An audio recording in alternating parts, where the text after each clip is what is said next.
everyone, and welcome to Occupational Therapy 245, Introduction to Research Methodology.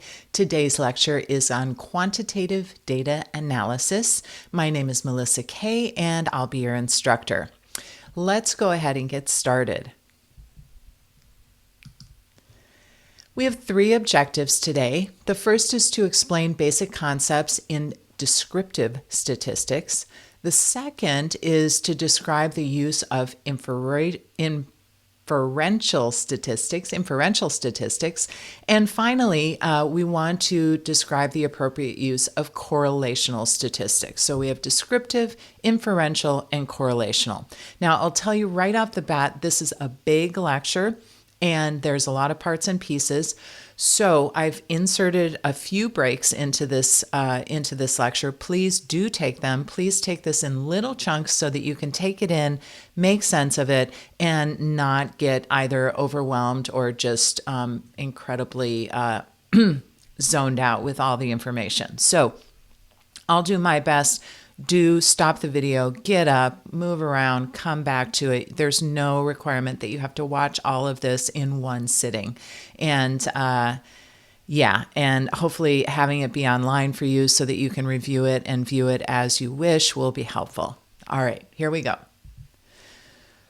Quantitative data analysis is the process of organizing collected data, right, from our study for the purpose of drawing conclusions about what the data mean. So it is the making sense of what we've collected. In a research article, it is the results section. So when we dissect a research article, we go to the results section for the data analysis, and then we go to the discussion for the what does this mean and why, what's the sense of it? How can I apply it?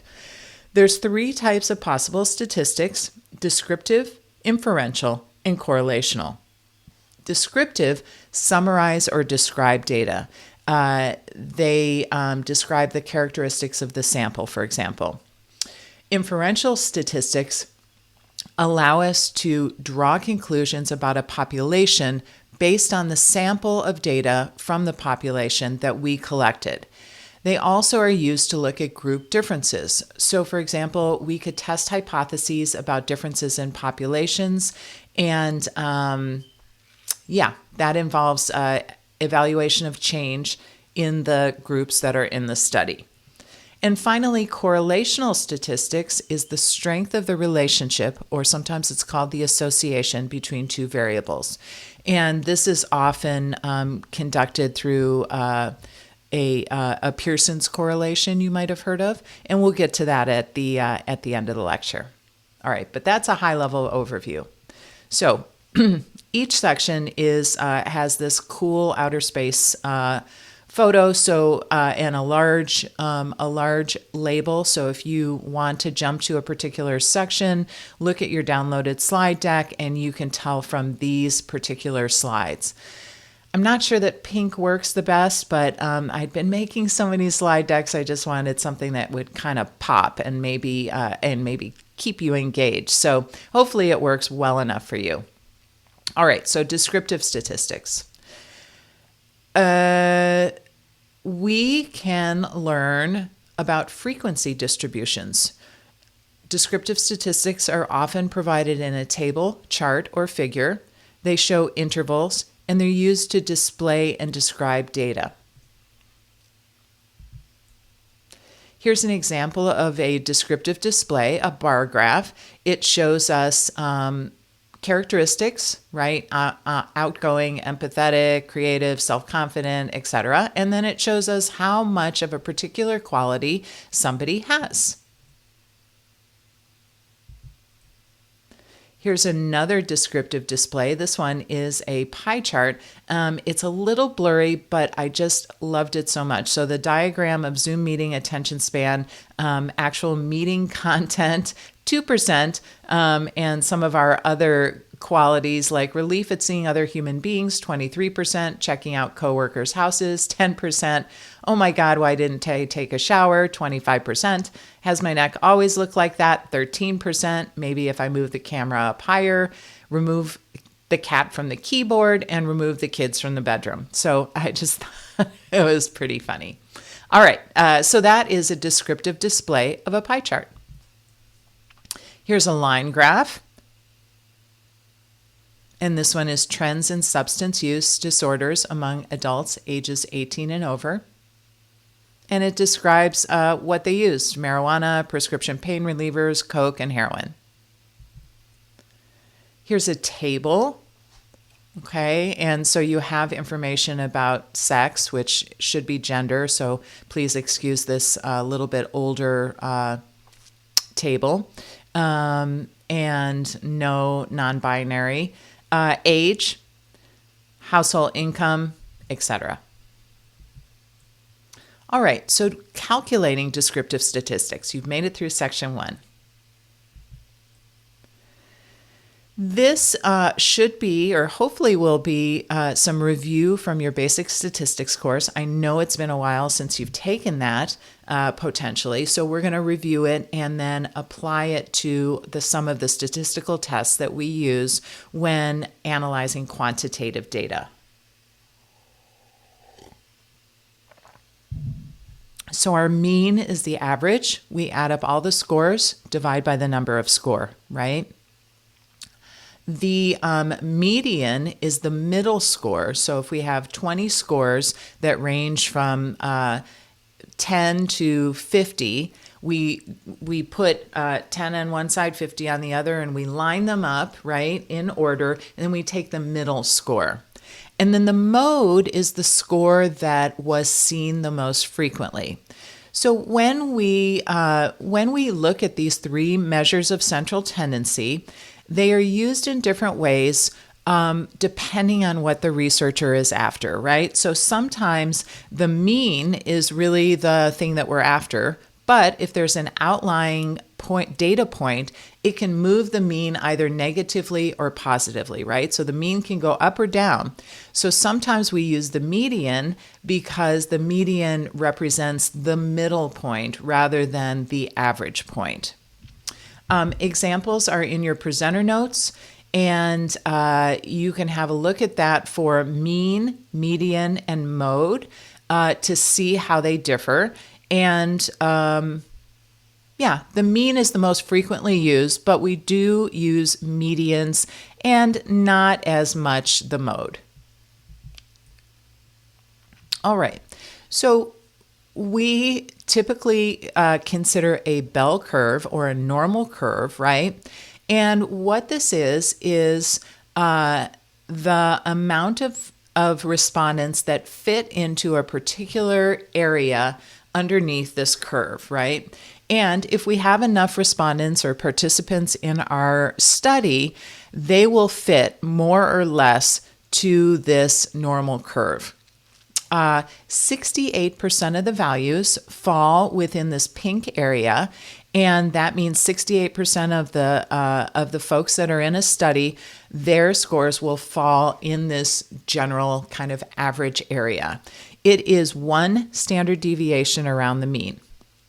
And the standard deviation is a measure of variability around the average score. So it's how much do the values vary, and we can use it to be sure that that we capture the variability between participants at the same time as we're looking for some averages or mean or median scores. 95% of the values fall within the first 2 standard deviations. So you can see that in the purplish blue, then the pink, then the purplish blue, above and below the mean. And then 99.7% of values fall within 3 standard deviations. So then we've included the green in our bell curve. This is just a look at how bell curves can vary. So you see the blue one is smack in the middle at 0, but we could have a bell curve that the mean is -2, as with the green one, etc. You can also see that some have much steeper, higher amplitude than others, and all of them are different representations of bell curves. So they all are bell curves, even though they look different, and they may have their mean at different points. Okay, so this is skewness, and skewness is when a normal curve is not symmetrical, right? So it doesn't have an even distribution around the mean. You can see on the left, there's a negative skew, meaning that there are, the values are pushed higher. And on the right, there is a positive skew, meaning that most of the values are pushed down lower. We also have measures of variability. And just to give you a little bit of a reality check, we are still in descriptive statistics, right? So within descriptive statistics, we have this measure of variability, which consists of the range, which describes how far the data has strayed away from the mean. It's the difference between the lowest and the highest score. So for example, if you have the highest score is 11 and the lowest score is 4, we subtract it, and so our range is 7, 11 minus 4. The variance reflects the variation of the distribution within a full set of scores, and it describes the relative distance between points in the set and the mean of the set. So it's used to calculate the standard deviation. You don't need to dig into that intensely. Just know that the variance is used to calculate the standard deviation, and the variance is also a measure of variability. Finally, standard deviation is the spread of data around the mean. It is the squared root of the variance. So that is the formula. The variance squared root is the standard deviation. It is the most commonly used measure of variance. So that's important for you to know, that the standard deviation indicates the spread of data around the mean, and it's the most commonly used indication of variance. Confidence intervals, which I haven't put on here, but I wanted to bring up to you, is how close to the mean of the sample how close the mean of the sample fits with the mean of the population. So it's a type of an estimate of how the sample actually describes or applies to the population. And you will sometimes see this indicated as CI. And it's used to indicate the reliability of our estimate. So we have a sample, we analyze their data, and then our confidence interval is how sure are we that our sample effectively transfers to the population. When we report categorical values, and remember again, these are nominal and ordinal data, we can report frequency, like how many, and we can report percentage. And that's pretty much it, right? Because they're not continuous variables like ratio or interval. So all we can do is kind of count them up or present a percentage. And here's an example of descriptive data. Age group, marital status, educational status, etc. Okay, so take your first break, stand up, stretch. I'm going to do the same. Get a drink of water, shake it off, come back. We'll go on to part 2. Okay, and welcome back.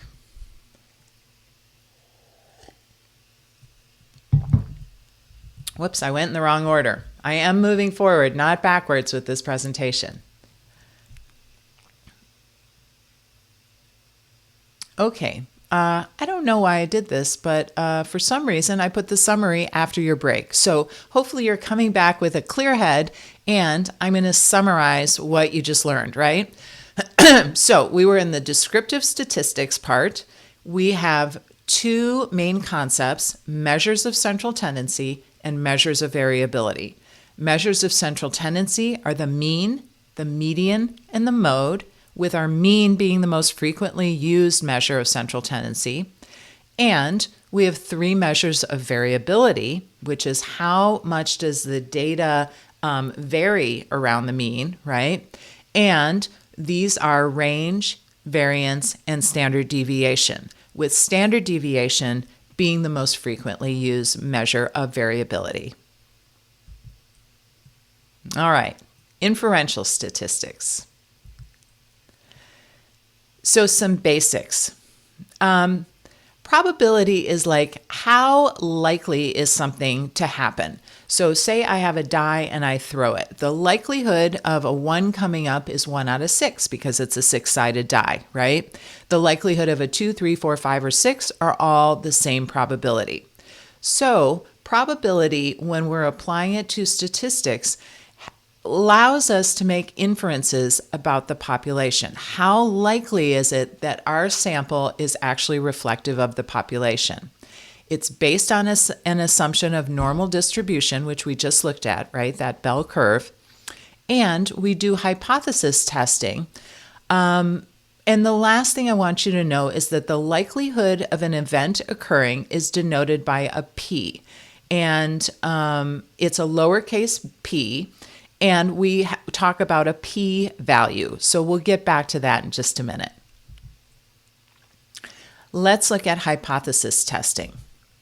So if you'll recall, a hypothesis is an educated guess, right?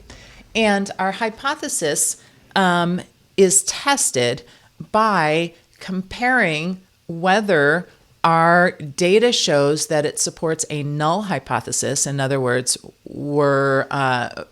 we didn't find anything. And the null hypothesis assumes that any observations of our sample are due to chance, right? So rather than being due to our independent variable, right? So our treatment, it's any changes are just due to chance. Our alternative hypothesis says that the observations are a result of a real effect.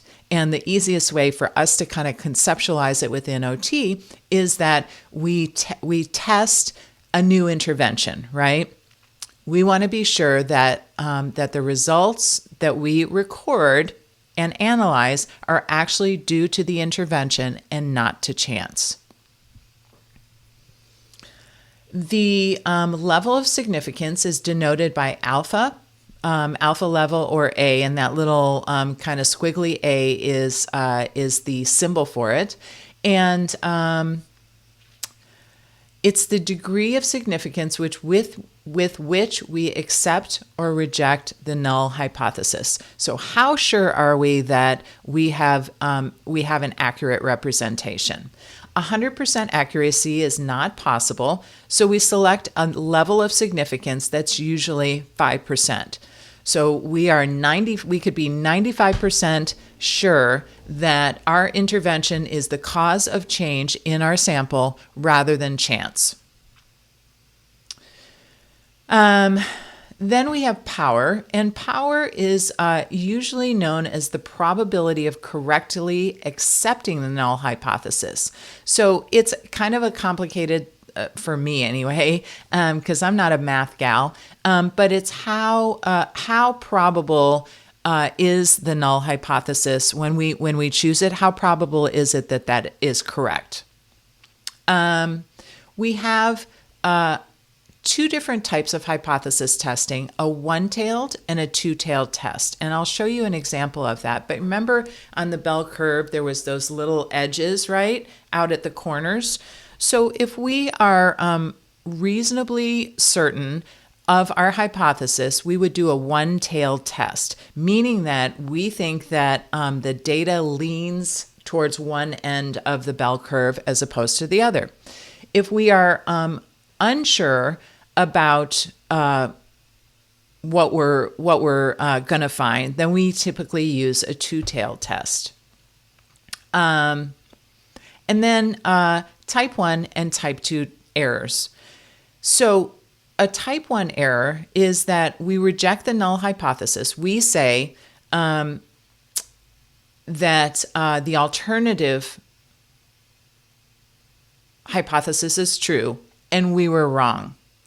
A type 1 error is denoted by alpha, and in hypothesis testing, the normal curve shows that the critical region is called the alpha region. So that is a lot of lingo. But what I want you to take from this, and we're gonna look at some type 1 and type 2 errors in a little bit here. So we reject the null hypothesis, but the null hypothesis was true. That is a type 1 error. A type 2 error is we accept the null hypothesis, but it's false, right? So type 2 errors are denoted by beta. So we have alpha and beta, these Greek letters. And in hypothesis testing, the normal curve shows that the acceptance region is called the beta region. So if you hear alpha region, it has to do with type 1 errors. If you hear beta region, it has to do with type 2. And these are two ways that hypothesis testing does not represent the reality of the situation and the data. Okay, so we're going to come back to that. That's the lingo, and now we're going to go over it. A hypothesis. It's an educated guess about something in the world around you. It should be testable either by experiment or evaluation. So there's a lot of different types of hypotheses, and check out the presenter notes for more on this. But it could be a new medicine that we think will work, a new way of teaching that we think would be better, a possible location of a new species, a fairer way to administer standardized tests, right? So we have an idea and we want to test it out. A hypothesis statement is when we lay it out in a sentence, basically. If I decrease the amount of water given to herbs, then the herbs will increase in size. That's totally random, but it's a statement about what we think, if we do a thing, what we think will happen. A good hypothesis statement should include an if and then statement. So if I do this, then that will happen. It should include both the independent and dependent variables. It should be testable by experiment, survey, or other kinds of scientific technique. It should be based on information from prior research, either the researchers or someone else, another researcher. And it should have design criteria that will be helpful for setting everything up. All right, so that's a hypothesis and a hypothesis statement. And we're going to move along here. All right, so hypothesis testing. So we're digging into the guts of what we just went over again. A method for determining whether the results of a survey or experiment are meaningful or valid. Hypothesis testing assesses the odds or the probability that the results have occurred by chance. So remember, the null hypothesis means that the results were just due to chance. The alternative hypothesis means that they were due to our treatment or our independent variable.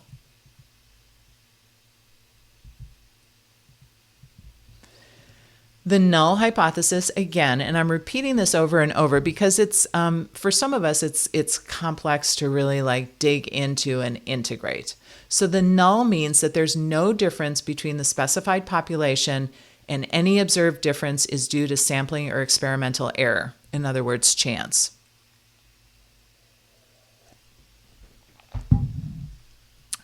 The alternative means that the sample observations are influenced by some non-random cause. And we are hoping that it is the treatment or the intervention from the experiment. It could be something else, but we're hoping that the observations are not random and they're caused by our intervention. Probability or significance level, again, it's denoted by alpha. It's typically set at 0.05 in OT and social sciences. Now, if we were in medicine, it would be set at 0.01 because it's the likelihood that we're wrong, right? So if we have a 5% likelihood that we're wrong, that's pretty low, and I can accept that, right? I can be like, yeah, 95% sure that what we saw is what really happened, sure. But if you're talking about a surgical technique or a toxic medication, we want to make more sure. We want to be 99% sure, right? So that's why alpha levels vary and may be set at something different. The lower the p-value or alpha value, the less likelihood that an effect is due to chance. It's also the threshold for rejecting the null hypothesis. So the threshold that we can tolerate for error. So there's a number of steps to hypothesis testing. We state the null and we state the alternative hypotheses. We determine the significance level. That's the alpha level or the p-value. We choose a test to perform, and then we support or reject that null hypothesis. So we're getting into a bunch of terminology and representation of the different parts and pieces. It's not actually as complex as it may seem on your screen, or maybe you're really into statistics and this is like easy peasy for you. I'm not sure. So the null hypothesis means that the HO means the null, right? So a 0 indicates null. And those little like U's with a tail on them, that stands for mu. And mu is means that group 1 is equal, experimental group 1 is equal to experimental group 2. The alternative hypothesis is H1 or HA, different designation, and it can be directional or non-directional. So if we have a good idea of what we hope to find, it's directional. So mu1 is greater than mu2 or mu1 is less than mu2, right? So we're thinking about the values that we gather from our experiment. If we're not really sure what we'll find, we use a non-directional hypothesis, and all we are certain of is that mu1 is not equal to mu2. Now look up at the null hypothesis again, right? The null hypothesis says that mu1, in other words, group 1, is equal to group 2. The non-directional hypothesis is totally the opposite. It says mu1 is not equal to mu2. So group 1 and group 2 are not equal on this thing that we measured. If we use a one-tailed test, it's directional. And if we use a two-tailed test, in other words, we're not quite sure what's going to happen, it's non-directional. I think that's what I got on that. All right. So here is a visual model of hypothesis testing. You can see that there's a two-tailed test on the left, and and there's the alpha level, and there's the spot where we reject the null hypothesis, those little endpoints, right? A one-tailed test, we either think that it's a positive or a negative relationship, and we use just one of those sides of the bell curve, and our values have to fall in there. Power. So the statistical power of a study, which is sometimes called the sensitivity of a study, is how likely the study is to distinguish an actual effect from one of chance. Excuse me for a second. It's getting very warm in my world now. It's the likelihood that the test is correctly rejecting the null hypothesis, and it's represented by a percentage. So, for example, a study that has an 80% power means that the study has an 80% chance of the test having significant results. Okay, and now we're back to type 1 and type 2 errors, right? And I'd like you to actually study this chart and kind of memorize it. I myself have a hard time keeping type 1 and type 2 errors separate unless I have a visual and I can kind of be like, okay, this is what it is. So I'm going to give you this chart and then I'm going to give you a funny example. So type 1 error is created by rejecting a null hypothesis when it's actually true. So we say that there is a difference between the two groups, but there actually isn't. The researcher concludes that a relationship exists, but in fact it does not. So it's also known as a false positive. Type 2 error An error is created by accepting the null hypothesis, so saying there is no difference between the groups, when in fact there is a difference between the groups. So the researcher concludes that there is no relationship, but in fact there is a relationship, and it's called a false negative. Now, in our times of COVID, right, and testing, we have false positives and false negatives, and you can see how saying you're negative when you're positive represents a problem, and saying you're positive when you're negative also represents a problem. So both of these types of errors represent some difficulty. Okay, and here is our funny issue, right? So type 1 error, you're pregnant, and it's an older gentleman who could not possibly be pregnant. And type 2 error says you're not pregnant, and there's our woman who is obviously pregnant. Little levity. All right, so we've gotten through our next part. Go take a break, come back, and we'll start up again. Ugh. All right, so here we go. You're doing great. Now we're going to dig into the different types of statistical tests that are used in inferential statistics. So just as a recap, we talked in general about analyzing data. We talked about descriptive statistics. We talked about the general info about inferential statistics, and now we're going to talk about the different tests.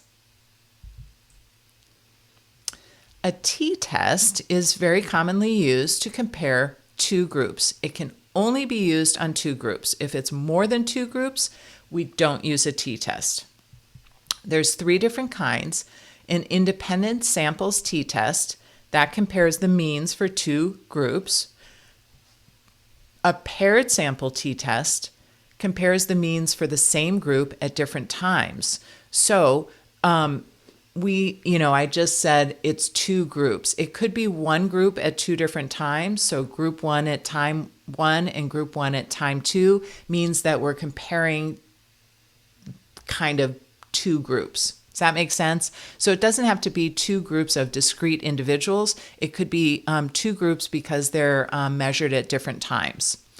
And then a one sample t-test tests the mean of a single group. So again, one group, but it tests it against a known mean. So say there's another study where they did the same type of experiment and you're replicating it. You may just have one group and you compare that group against the mean of the group that has already been studied.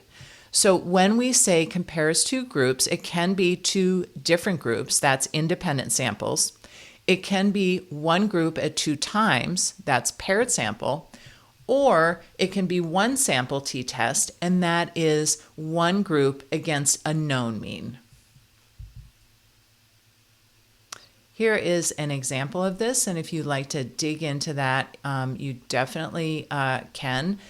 So we have experimental group 1 and control group 2. We give them a pretest, which is a pinch strength. Then the experimental group gets splinting plus regular activity. Our control group only gets regular activity, right? So what is our intervention or our IV? Splinting, yes?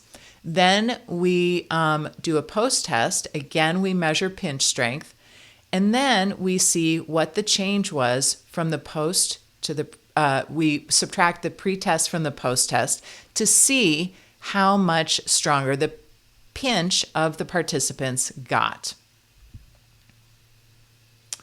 Okay, so we have two different groups. What type of t-test is this? And I'll go back. So we have two actual groups. So it's an independent samples t-test, right? We're comparing the mean for the experimental group with the mean for the control group. Okay. ANOVA stands for an analysis of variance. It is a test of the differences of means for more than two groups on one or more variables. It is denoted by a capital letter F, and it's called an F ratio. So when you see an F, you know that it's an ANOVA. And, it is similar to a Ttest, only we can't do a Ttest on more than two groups. So we use an ANOVA on more than two groups.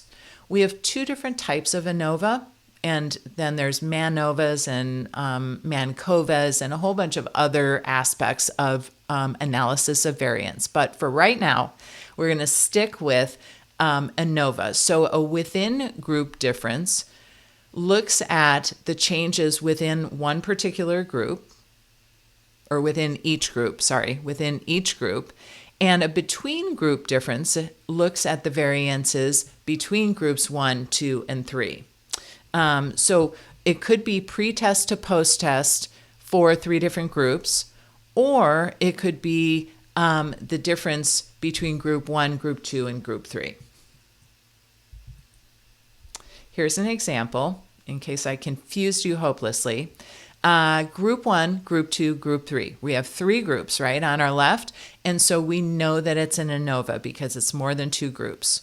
We give everybody a pretest, and then we do 2 different interventional procedures. One is ice, another is massage, and the third doesn't get any modality.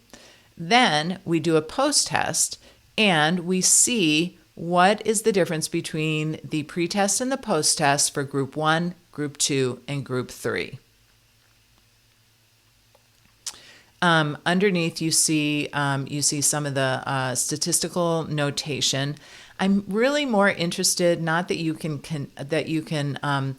compute this, but that you understand the basic difference between a Ttest and an ANOVA, and that when you see Ttest or ANOVA, you know that it's measuring the differences between groups or within groups, okay? Because that's important to know whether or not our study worked.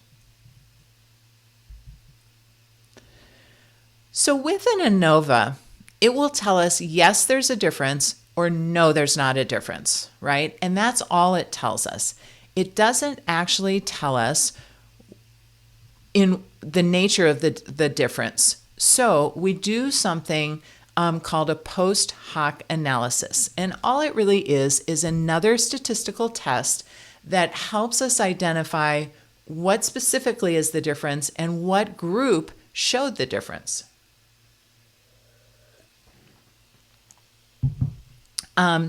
It's also known as a planned analysis. So if you see, if you're reading a research study and you see, we did an ANOVA with a post hoc analysis, you know that there's 3 or more groups, that they discovered that there was a difference between the groups, and the post hoc analysis, and there's two types that you will commonly see. There's more than that, of course, because it's statistics, but there's 2 types you'll commonly see, Tukey or Shefa.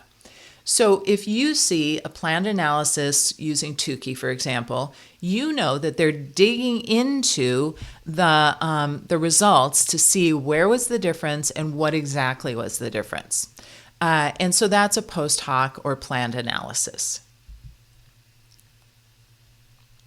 So here's a one-way ANOVA example.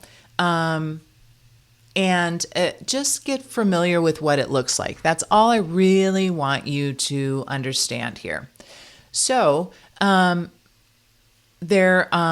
sum of squares is a statistical measure that you'll see when analyzing an ANOVA. The degrees of freedom is another denotion, and as is the mean of squares. But then you see that F, right? And that F tells you, yes, we did an ANOVA, and then there's the p-value, right? So the statistical significance of it. Now we're looking for a p-value of 0.05 or 5%, right? This p-value is 0.42. So do we find a statistically significant difference with this? The answer to that is no. we need to have 0.05 or below.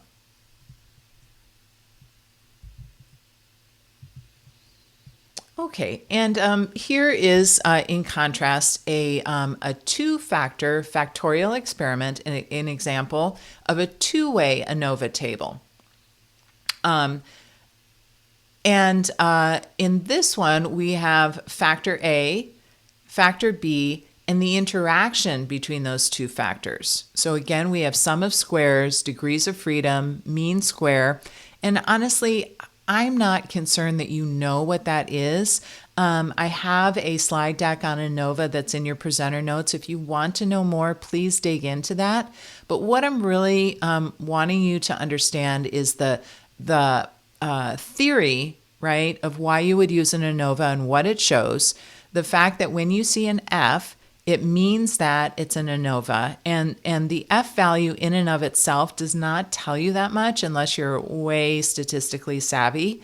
But the p-value is what you're going to look at. And in this one, we have for factor A a p-value of 0.06, factor B a p-value of 0.03, and the interaction is 0.25. So if we set our p-value at 0.05, which ones are statistically significant? Factor A, just say yes or no, or I have no clue out loud. All right, so factor A is not significant because we're looking for 0.05, not 0.06. Factor B, say yes, no, or I have no clue out loud. Our p-value is 0.03. That is statistically significant because it's less than 0.05. And then our interaction at 0.25 is definitely not statistically significant. And statistical significance means that the results that we found reject the null hypothesis and are meaningful to us, right? So it's basically a way of saying that our intervention or our protocol made a difference on the sample under study. So the type of data that you've collected determines which type of test you'll use. And there's two different types, parametric and non-parametric. Parametric assumes that a sample has a normal distribution, in other words, that nice bell curve, and that the variance within the sample is homogeneous, in other words, the same. The data are continuous. An example is weight, right? And so that's parametric. It's a stronger statistical measure to use parametric data. Non-parametric data means that the sample is not normally distributed. There's no homogeneous variance, and we would use it would be used with nominal data or ordinal data. And remember, nominal and ordinal you can't really manipulate as much, and so you can't get as much juice out of the statistics with nominal and ordinal. With parametric, it's continuous data, in other words, interval or ratio, and you would use a Ttest. So some information about that. A chi-square test is one that you'll often see. It's used for non-parametric data. It's denoted by an x squared. It analyzes frequencies or proportions of a population, and we use it with categorical data. In other words, we use it with nominal and ordinal. Okay, I just went to the slide before. So chi-square, it is the sum of differences in each cell from what is observed versus what was expected.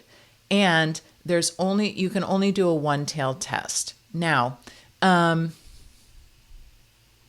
don't need you to remember like the sum of differences, one-tailed test, like that level of detail, but I do want you to know that a chi-square test should signal you that it's categorical data, right? So nominal or ordinal, and it's denoted by x squared. So when you see an x squared, you think, aha, chi-square. And it's used to analyze non-parametric data, and we will come up with frequencies or proportions, right? So a frequency is a number, going way back to when we were talking about that. A proportion is a percentage. So here's an example of a chi-square test on a coin toss, right? So a coin toss is either heads or tails, right? There's no continuous values. It's either one or the other. What we observe is 47 heads and 53 tails. What we expect is 50-50 exactly, right?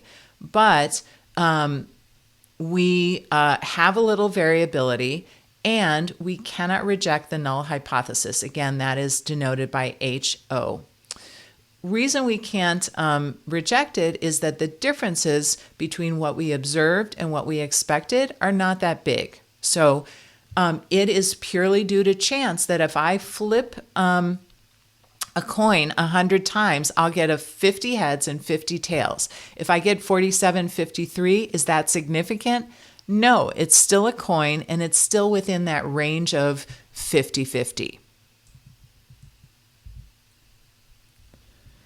So here is a summary of group comparisons.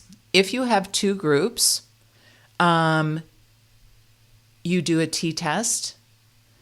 If it's interval or ratio data, right? A t-test or a paired t-test. So independent groups is a regular old t-test. Dependent groups is a paired t-test. Nominal data, chi-square, with two groups, or a McNemmer's test.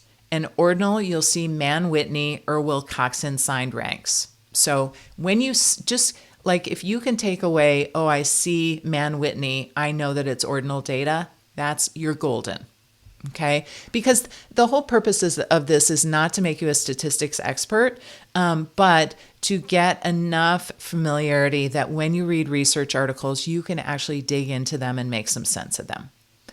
Okay, if we have three or more groups, we use an ANOVA, and if it's interval or ratio data. If it's nominal data, we use a chi-square or a Cochrane's Q test, depending on independent groups or dependent groups. And if it's ordinal data, we use Kruskal-Wallis H test or Friedman's test. Do you ever wonder, like, is Kruskal-Wallis really super thrilled that he got an ordinal ANOVA test named after him? All right. That was a lame attempt at humor, you guys. Take a break, stretch.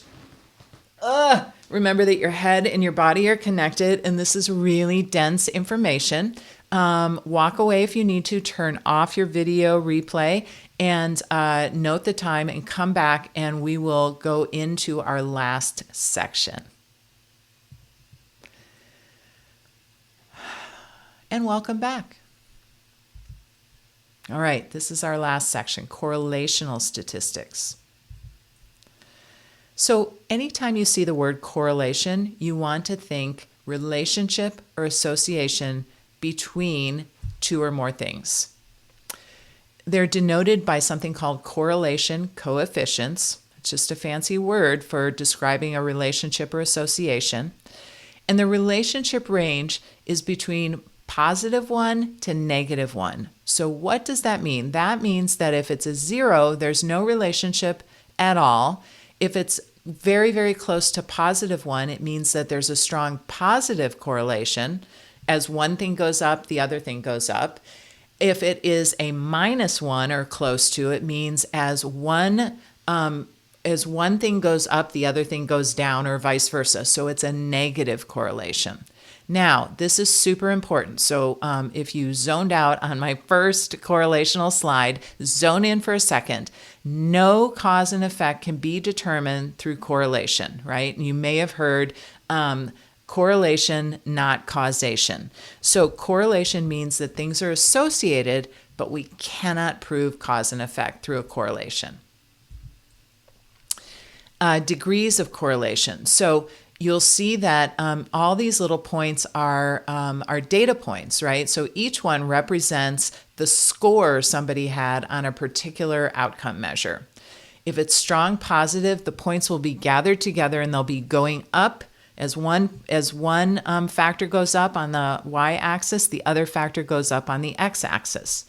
Negative, strong negative, again, they'll be clustered in a line, but as we go up on the x-axis, we go down on the y-axis.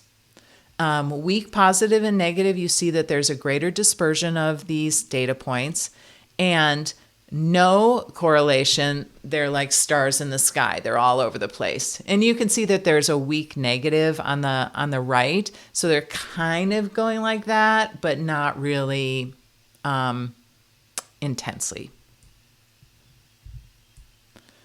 So correlational tests. There's two main measures that you'll see. The Pearson, which is denoted by a small letter r, and we use it with parametric data. Remember, parametric is we assume a normal curve, variance is homogeneous, etc. A Spearman rank order correlation is non-parametric data. So again, there's that difference between the type of data and it lends itself to a different test. Other types that you might see include kappa, Kendall's tau, or interclass correlation coefficient, or ICC. So I may be like saying this way too many times, but what I want you to take from this is not like a thorough understanding of Pearson's R, but rather the fact that if you have parametric data and you have you see a Pearson's R, you're thinking about correlation. In other words, the relationship or association between two or more things in a study. There's some other correlational tests. There's regression analysis, simple and multiple, and factor analysis. So what I would love for you to know is that these are just advanced ways of looking at relationships between variables. The only way that we can prove cause is through a pure statistical test, right? This is a sample of a correlation matrix, and it's not important that you even understand what all of these abbreviations are, but notice like on the top, the first column, it says MO, and the first row also says MO, and that goes down the column and across the row, the top. And so the same variables are listed in the column and across the top row. So what does this mean? Well, if you look at the MO and MO where they meet, right? So go down one and across one, you have a perfect correlation of 1. Yeah, so remember, perfect correlation is either +1 or -1. Then if you look at kind of where the decline of the correlation matrix is, you'll see that top number is always a 1.00. And that's because when you correlate something with itself, like FP and FP, MP and MP, it's always perfect because this and this are the same. So they have a perfect relationship. What we're interested in is all of these other numbers that are comparing, for example, MO with FP or IC with DST. So what we're looking at is the relationship between other aspects or two different aspects of a study to see which ones actually have a relationship or association. All right, so you're in the home stretch. We're just going to look a little bit at other considerations for 3 slides, and you will be done with quantitative data analysis. So there's a number of different considerations when we choose a statistical test. And remember, some of the statistical tests that we looked at were Ttests, ANOVAs, chi-squares, correlations, Pearson's, Spearman rank, etc.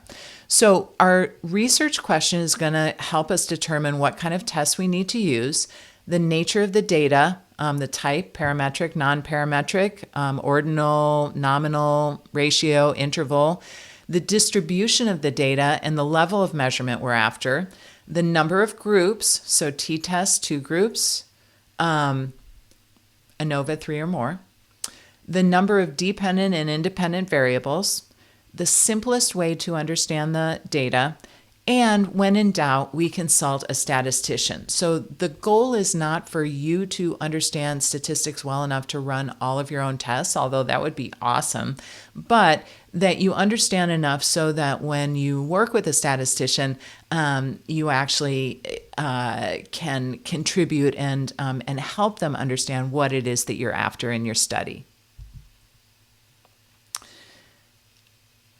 All right, so here is a student activity. We will go over it in class, but I'd love for you to have a little look at it now. So we have gender, male, female, and again, my apologies, this is a little bit older slide, so non-binary is not on there. Which test do you use to capture this data?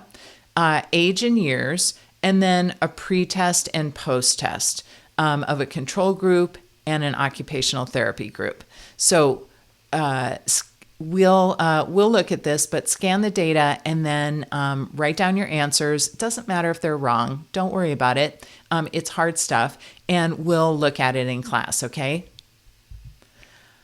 All right, everyone, you made it through quantitative data analysis. Congratulations. Please jot down your questions, bring them to class, bring your answers to some of the exercises, and I will see you real soon. Thank you so much for your attention, and take good care. Bye now.